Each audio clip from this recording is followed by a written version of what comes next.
Hi guys, welcome back to my YouTube channel that is Swapna's Tutorial. So ನೀವೇನೇ ನನ್ನ ಚಾನಲ್ಗೆ subscribe ಆಗಿಲ್ಲ ಅಂದರೆ ಪ್ಲೀಸ್ ಸಬ್ಸ್ಕ್ರೈಬ್ ಆಗಿ ವಿಡಿಯೋಸ್ನ ಲೈಕ್ ಮಾಡಿ ಶೇರ್ ಮಾಡಿ ಹಾಗೆ ಕಮೆಂಟ್ ಮಾಡಿ. ಸೊ ಇವತ್ತು ನಾನು ಮಾಡ್ತಿರೋ ಸಬ್ಜೆಕ್ಟ್ ಯಾವುದು ಅಂದರೆ ಫಿನಾನ್ಷಿಯಲ್ ಅಕೌಂಟಿಂಗ್. ಸೊ ಅದರಲ್ಲಿ ಕನ್ಸೈನ್ಮೆಂಟ್ ಅಕೌಂಟ್ನ ಎಕ್ಸ್ಪ್ಲೈನ್ ಮಾಡ್ತಿದ್ದೀನಿ. ಸೊ ಪ್ರಾಬ್ಲಮ್ 1 ನಾನು ಥಿಯರಿ ಪಾರ್ಟ್ನ ಆಲ್ರೆಡಿ ಎಕ್ಸ್ಪ್ಲೈನ್ ಮಾಡಿ ಅಪ್ಲೋಡ್ ಮಾಡಿದ್ದೀನಿ. ಸೊ ಈ ಒಂದು ವಿಡಿಯೋದಲ್ಲಿ ಪ್ರಾಬ್ಲಮ್ 2ನ ಎಕ್ಸ್ಪ್ಲೈನ್ ಮಾಡ್ತಿದ್ದೀನಿ. ಸೊ ಪ್ರಾಬ್ಲಮ್ 2 ಯಾವ ಬೇಸಿಸ್ ಮೇಲೆ ಅಂದರೆ valuation of closing stock basis ಮೇಲೆ ಪ್ರಾಬ್ಲಮ್ 2ನ ಎಕ್ಸ್ಪ್ಲೈನ್ ಮಾಡ್ತೀನಿ. ಓಕೆನಾ. ಸೊ ವ್ಯಾಲ್ಯೂಯೇಷನ್ ಆಫ್ ಕ್ಲೋಸಿಂಗ್ ಸ್ಟಾಕ್ನ ಯಾವ ರೀತಿ ಫೈಂಡ್ ಔಟ್ ಮಾಡೋದು ಅಂತ ಹೇಳಿ ಕೊಟ್ಟಿದ್ರೆ ಆಗ ಯಾವ ರೀತಿ ಇದನ್ನ ಪ್ರಾಬ್ಲಮ್ಸ್ನ ಸಾಲ್ವ್ ಮಾಡೋದು ಅನ್ನೋದನ್ನ ಪ್ರಾಬ್ಲಮ್ 2 ಅಲ್ಲಿ ಎಕ್ಸ್ಪ್ಲೈನ್ ಮಾಡ್ತಿದ್ದೀನಿ. ಸೊ ನೋಡಿ, ಪ್ರಾಬ್ಲಮ್ 2 ಬಂದ್ಬಿಟ್ಟು Manju of Bangalore consign 10,000 kgs of oil at rupees 300 per kg to Mr. Prakash of Mysore.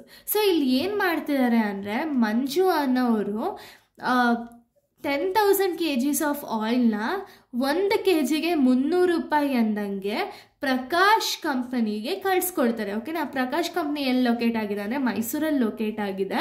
So ಇವರು ಮಂಜು ಅನ್ನೋರು ಪ್ರಕಾಶ್ಗೆ 10 kgs ಆಫ್ ಆಯಿಲ್ನ 300 ರೂಪಾಯಿ ಹಂಗೆ ಕಳಿಸ್ಕೊಡ್ತಾರೆ. ಓಕೆನಾ.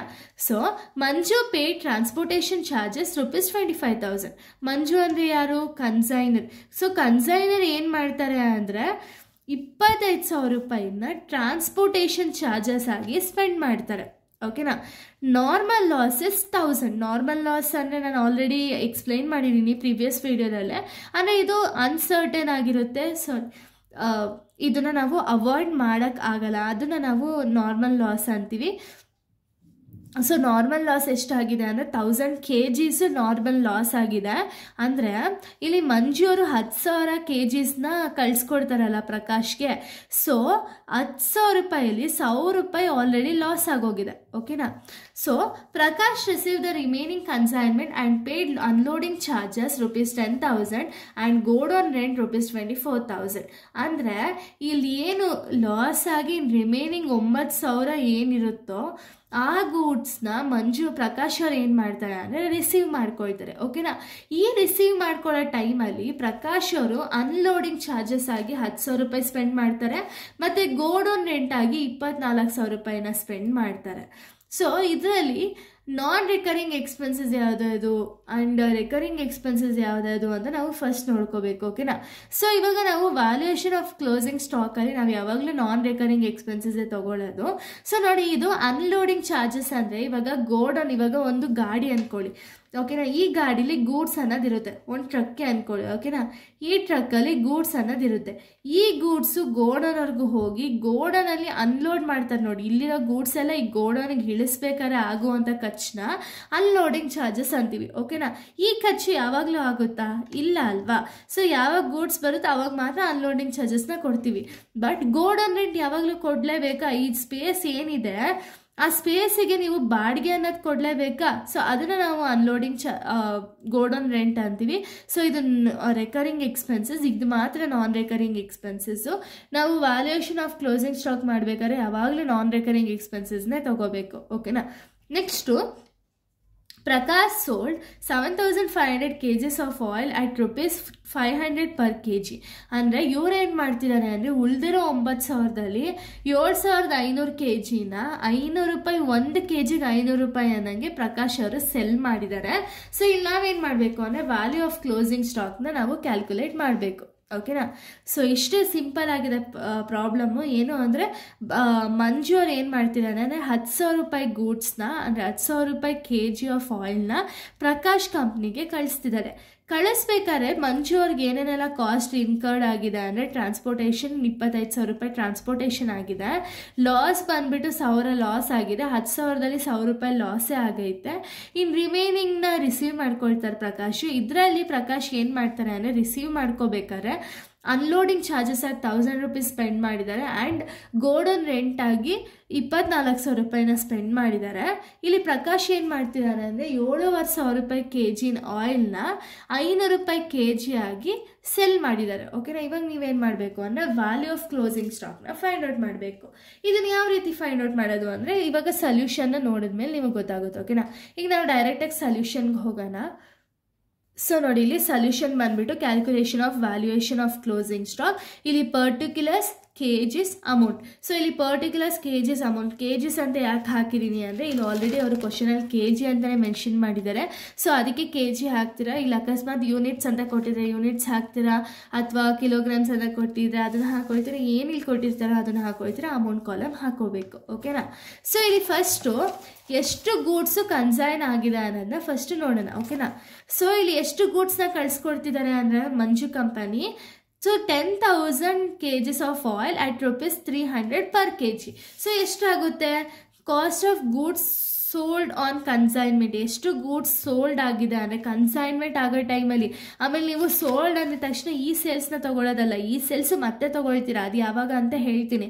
ಬಟ್ ನೀವು ಇವಾಗ ಏನು ನಾನು ಆರ್ಡ್ರ್ ಫಾಲೋ ಅಪ್ ಮಾಡ್ತಿದ್ದೀನೋ ಅದೇ ಆರ್ಡ್ರಲ್ಲೇ ನೀವು ಬರಿಬೇಕು. ಓಕೆನಾ. ಫಸ್ಟ್ ಎಷ್ಟು ಗೂಡ್ಸ್ ಕನ್ಸೈನ್ ಆಗಿದೆ, 10,000 1 kg ₹300 ಅಂತ ಹೇಳಿದ್ದಾರೆ. 10,000 kgs ಆಗಿದೆ. ಸೊ 10,000 × 300 ಮಾಡಬೇಕಾಗುತ್ತೆ. ಸೊ 10,000 × 300 ಮಾಡಿದಾಗ ಸೊ ಅದಕ್ಕಿಂತ ಮುಂಚೆ ಎಷ್ಟು ಕೆಜಿಸ್ ಇದೆ ಅಂದರೆ 10,000 kgs ಇದೆ, 10,000 ಅಂತ ಹಾಕೊಳ್ತೀರಾ. ಸೊ 10,000 × 300 ಮಾಡಿದಾಗ 30 lakh rupees ಬರುತ್ತೆ. ಅದನ್ನು ಅಮೌಂಟ್ ಕಾಲಮ್ಗೆ ಹಾಕೊಳ್ತೀರಾ. ಓಕೆನಾ. Next plus consignor expenses. ಕನ್ಸೈನರ್ದು ಅಷ್ಟೇ ನಾನ್ ರೆಕರಿಂಗ್ ಎಕ್ಸ್ಪೆನ್ಸಸ್ನ ಮಾತ್ರ ನಾವು ತೊಗೋಬೇಕು, ರೆಕರಿಂಗ್ ಎಕ್ಸ್ಪೆನ್ಸಸ್ನ ನಾವು ತೊಗೊಳಂಗಿಲ್ಲ. ಓಕೆನಾ.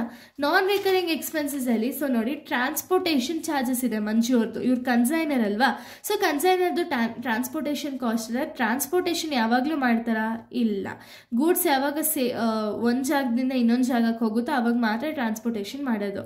ಸೊ ಟ್ರಾನ್ಸ್ಪೋರ್ಟೇಷನ್ ಚಾರ್ಜಸ್ ಬಂದುಬಿಟ್ಟು 25,000 ಇದೆ. ಆ್ಯಸ್ ಇಟ್ ಇಸ್ 25,000 ಹಾಕೋ ಬಟ್ ಇಲ್ಲಿ ಯೂನಿಟ್ಸ್ ಏನು ಕೊಟ್ಟಿಲ್ಲ, ಎಷ್ಟು ಯೂನಿಟ್ಸ್ ಅಂತ ಕೊಟ್ಟಿಲ್ಲ, ಅದಕ್ಕೆ ನೀಲ್ ಹಾಕೊಳ್ತೀರಾ. ಅಮೌಂಟ್ ಕಾಲಮ್ 25,000 ಹಾಕೋಬೇಕು. ಓಕೆನಾ. ಸೊ ಇವಾಗ ಆ್ಯಡ್ ಮಾಡಿದ್ರೆ 10,000 ಆ್ಯಸ್ ಇಟ್ ಈಸ್ ಬರೀದಿರ್ತೀರ. 30 lakh ಇಂದ 25,000ಕ್ಕೆ ಆ್ಯಡ್ ಮಾಡಿದ್ರೆ 30 lakh + 25,000 30 lakh 25,000 rupees ಬರುತ್ತೆ. ಓಕೆನಾ. ಸೊ ಇವಾಗ ನೀವು ನಾರ್ಮಲ್ ಲಾಸ್ ಆಗಿದೆಯಾ ಚೆಕ್ ಮಾಡ್ಕೋಬೇಕು. ಸೊ ಇಲ್ಲಿ ನೋಡಿ ಅವರೇ ಹೇಳಿದ್ದಾರೆ ನಾರ್ಮಲ್ ಲಾಸ್ ಆಫ್ ₹1000 kgs.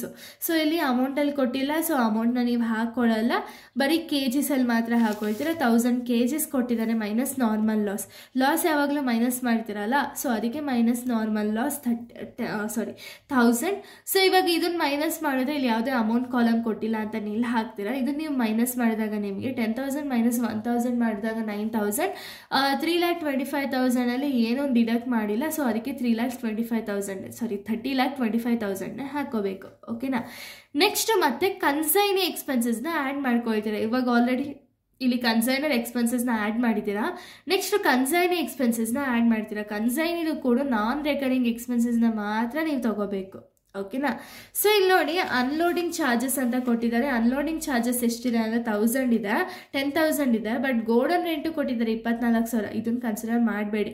ಯಾಕೆ ಅಂದರೆ ರೆಂಟು ಯಾವಾಗಲೂ ಪೇ ಮಾಡ್ತೀರಾ, ಬಟ್ ಅನ್ಲೋಡಿಂಗ್ ಚಾರ್ಜಸ್ ಯಾವಾಗಲೂ ಪೇ ಮಾಡಲ್ಲ. ಗೂಡ್ಸ್ ಬಂದಾಗ ಮಾತ್ರ ಅನ್ಲೋಡಿಂಗ್ ಚಾರ್ಜಸ್ ಪೇ ಮಾಡಿರೋ ರೀಸನಿಂದ ಬರೀ 10,000 ರೂಪಾಯಿ ಕನ್ಸಿಡರ್ ಮಾಡಬೇಕು. ಓಕೆನಾ. So unloading expenses 10,000. ಇಲ್ಲಿ ಯಾವುದೇ ಯೂನಿಟ್ಸ್ ಕೊಟ್ಟಿಲ್ಲ ಅವರು, ಅದಕ್ಕೆ ನಿಲ್ ಹಾಕ್ಕೊಳ್ತೀರಾ. 9,000 ಏನು ಡಿಡಕ್ಟ್ ಮಾಡಿಲ್ಲ ಅಂದರೆ 9,000 ಬರುತ್ತೆ. 30 lakh 25,000 10,000 ಆ್ಯಡ್ ಮಾಡಿದಾಗ ನಿಮಗೆ 30 lakh 35,000 rupees ಬರುತ್ತೆ. ಓಕೆನಾ. ಸೊ ಇದಾದಮೇಲೆ ನಮ್ಗೆ ಏನು ಇನ್ಫಾರ್ಮೇಷನ್ ಕೊಟ್ಟಿದ್ದಾರೆ ಅಂದರೆ Prakash sold 75,000 kgs of oil at ₹500 per kg. So 7,500 kgನ ಅವರು ಮಾರಿದ್ದಾರೆ. ಓಕೆನಾ. ಸೊ ಅದಕ್ಕೆ ಮೈನಸ್ ಸೇಲ್ಸ್ 7,500. ಬಟ್ ನಮಗೆ ಇಲ್ಲಿ ಅಮೌಂಟ್ ಗೊತ್ತಿಲ್ಲ. ಯಾಕೆ ಅಂದರೆ ಫಸ್ಟ್ ಆಫ್ ಆಲ್ ನಾವು ಇನ್ನು ರಿಮೈನಿಂಗ್ ಇವಾಗ 9,000ದಲ್ಲಿ 7,500 ಹೋದರೆ ಇನ್ನೂ ಒಂದು 1,500 ರೂಪಾಯಿ ಅಮೌಂಟ್, 1,500 ರೂಪಾಯಿ kgs ಆಫ್ ಗೂಡ್ಸ್ ಉಳಿದಿದೆಯಾ. ಸೊ ಇದಕ್ಕೆ ನಾವು ಫಸ್ಟ್ ಅಮೌಂಟ್ನ ಫೈಂಡ್ ಔಟ್ ಮಾಡಬೇಕು. ಅದಕ್ಕೆ ಇಲ್ಲಿ ನಿಲ್ಲ ಅಂತ ಹಾಕಿರೋದು. ಓಕೆನಾ.